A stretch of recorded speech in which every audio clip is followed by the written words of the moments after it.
Hey guys, and welcome to my 10-week update of owning a fire skink. Now ordinarily I'd document the first week of owning a new reptile as I have many times in the past, but I knew from all the research I'd done on African fire skinks that this was going to take far longer, and I likely wouldn't see Bernie at all in the first week. So let's start from the beginning. If you didn't know, Bernie came from a shop where he had lived for a whole year. When I got him home, understandably, he was very fast, very skittish.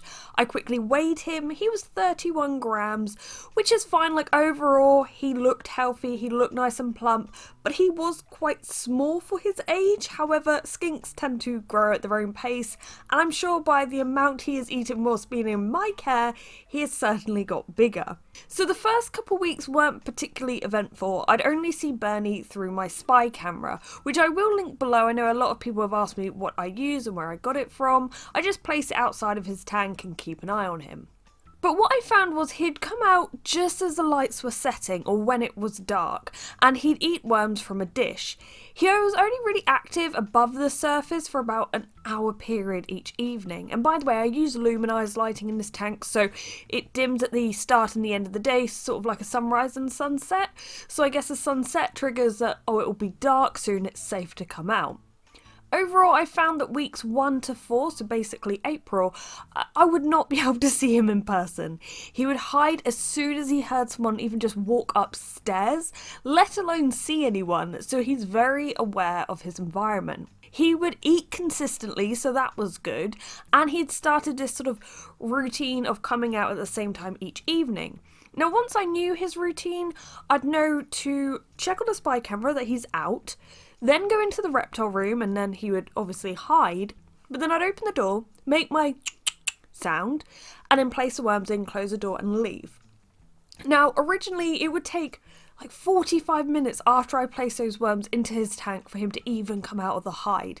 And over time I found that actually got less and less and less. So there were times, I think the quickest I recorded was about a minute after I put the food in, he came out. But in those early days, he would hide for a while until he felt safe enough to come out. And it's really good to see that over the weeks, he's actually become more confident, and he knows actually the person opening the door and the means food's coming, it's a good thing. And that's one thing I've also done, and I do this with all my reptiles. I get them used to a certain sound that I make. You might have your own sound, but it's really good whether I'm opening the door, whether I'm changing the water, putting food in, I always make that sound before and just as I'm about to leave, or if I'm moving something. Now, with regards to his routine, as I said, I'd started to pick up on certain times he'd come out, and so I wanted to kind of almost entangle in his routine.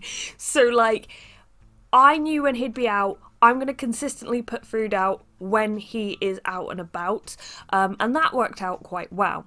There were also a few days where I didn't see him at all. He did not appear above the surface at all, and I assume in those times he was shedding, so he just stayed down in a moist substrate. Now, something quite cool started to happen in May, so this is weeks 5 to 9. Because we have a bathroom next to the reptile room, you have to walk past the reptile room to go to the bathroom. So throughout the day, of course, people will walk past, and I guess Bernie just got desensitized to that. And he stopped immediately hiding if he heard someone walking upstairs, and he stopped hiding when someone walked past the reptile room. So although that might seem like a minor thing, to us, the fact that we can look across and see him peeking his head out is massive. And another thing I started to do is wave at him and say, "Hi Bernie," like obnoxiously loud each time I spotted him, because I saw on a fire skink like forum or Facebook group that someone had said don't tiptoe around them, don't be super quiet and creep around, act like you normally would, and actually be extra loud, because once again, it'll kind of desensitize them. And it has actually, because for me, every morning I'll walk into the reptile room and I'll see Bruce. "Hi Bruce, hi Rex," open the blind and everything, and I want Bernie to be part of that. So it's nice that I can literally stand there and wave and say "Hi Bernie," and he doesn't immediately hide.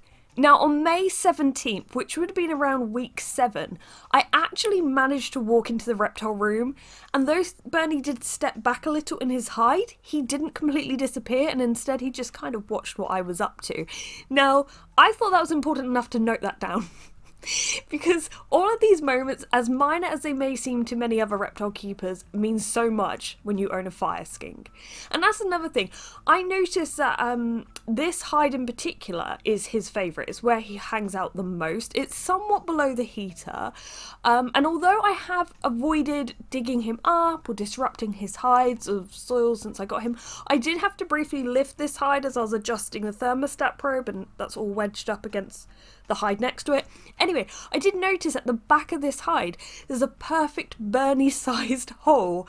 So when he runs to the back of the hide, he must go down there, and it leads to like maybe other tunnels. And though I would not blame you for wanting to dig up your fire skink just to check that they're still there and still doing good, I have avoided doing this because in case there are tunnels that he's formed and he uses regularly, I don't want to ruin them.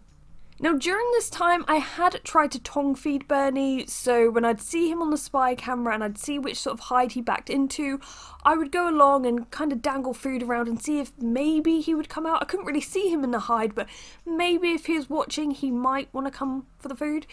I didn't have much luck there. But May 25th, so week 8, I left the wooden tongs that I've been using in the enclosure just to see what he'd make of them. Once again, just try to desensitise him to them. 3 days later, just on the off chance, I thought I'd offer him some bit of food. And lo and behold, he actually took it. So I quickly set up my phone and recorded this.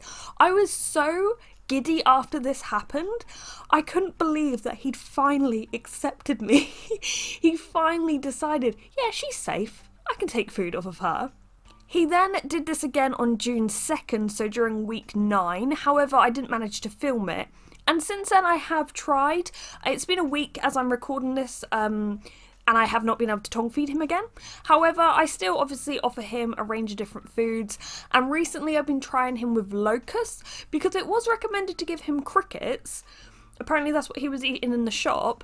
But what I found was, 1, they're a bit too quick.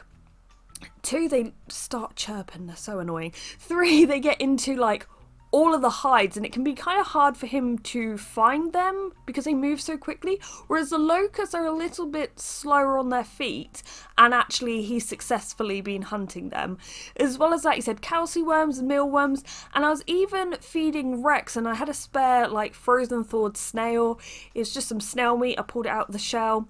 And I left it in there, and annoyingly I didn't have the spy camera on him, but when I came back it was gone, so he ate a big old chunk of snail meat as well.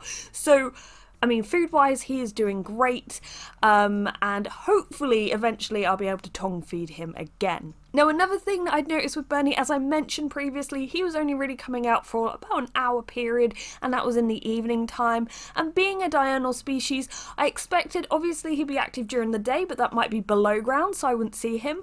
But actually, lately, when you look at the latest recordings, my camera's picking him up throughout the morning. He is getting up as soon as the sun rises, and throughout the day he will poke his head out, he will sometimes explore and climb, but for the most part he does like to stay near this hide or stay close to some of the hides that he can quickly scoot into, which is great. But it is nice to see him actually active throughout the day, and maybe I'll feed him earlier in the day rather than in the evening. So after 10 weeks, have I managed to handle him or weigh him?